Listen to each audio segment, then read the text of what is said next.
अभी हमने डेटर और क्रेडिटर यानी कि देनदार और लेनदार के बारे में जाना। अब हम देखते हैं बिल्स रिसीवेबल और बिल्स पेबल का मतलब। बिल्स रिसीवेबल का मतलब प्राप्य विपत्र और बिल्स पेबल का मतलब देय विपत्र। विपत्र का मतलब क्या है, यहाँ पे डॉक्यूमेंट।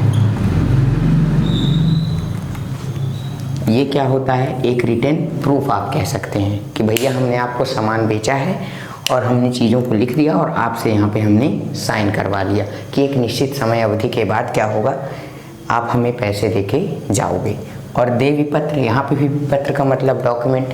प्राप्य शब्द से कि भैया इस विपत्र के द्वारा हमको पैसे मिलने हैं, और देय विपत्र, इस विपत्र के कारण हमको पैसे देने पड़ेंगे। यहाँ पे भी क्या होता है, आप एक डॉक्यूमेंट बनाते हैं और चीज़ों को लिखते हैं और इसमें आप अपने साइन करते हैं कि भैया हम आपको एक निश्चित समय के बाद पेमेंट कर देंगे। तो ये थे आपके बिल्स रिसीवेबल और बिल्स पेबल। अब हम कुछ और शब्दावलियों के बारे में समझते हैं।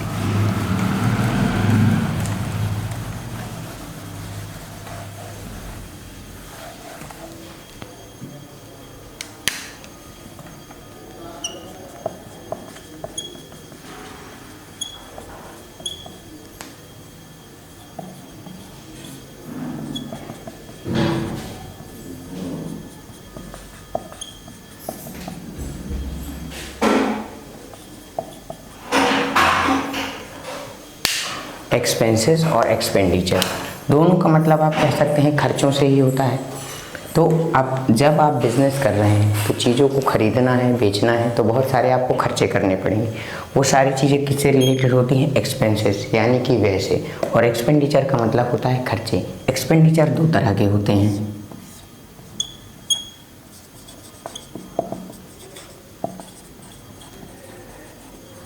कैपिटल और रेवेन्यू। कैपिटल का मतलब होता है पूंजीगत और रेवेन्यू का अर्थ होता है आयगत। माने कैपिटल एक्सपेंडिचर और रेवेन्यू एक्सपेंडिचर, पूंजीगत खर्चे और आयगत खर्चे। पूंजीगत खर्चे क्या होते हैं, भैया जिनका फ़ायदा आपको लॉन्ग टर्म तक मिले।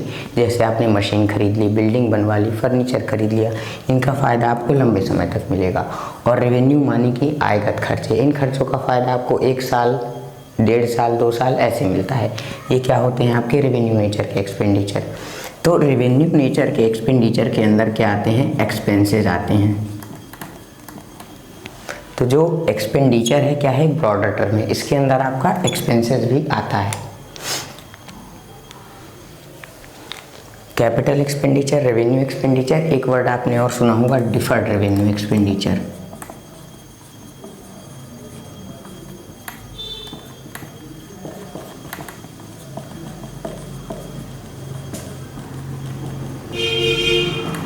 इसका मतलब होता है स्थगित आगम व्यय।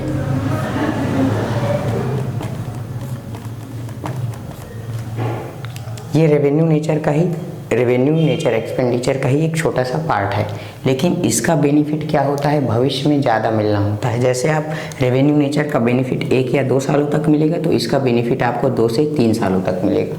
इसकी राशि क्या होती है, इसकी अपेक्षा थोड़ी सी बड़ी होती है।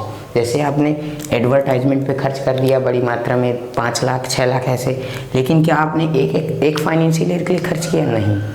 आपने उसे इसलिए खर्च किया कि आपको उसका बेनिफिट लंबे समय तक क्या हो, मिलता रहे। ठीक, तो ये क्या होते हैं, डिफर्ड रेवेन्यू एक्सपेंडिचर। अब हम देखते हैं अदर्स।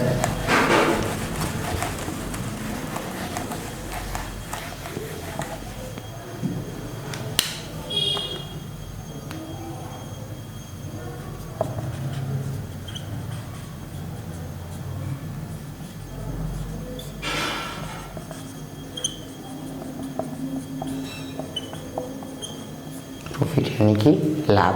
अब हम देखते हैं आय और लाभ क्या होता है।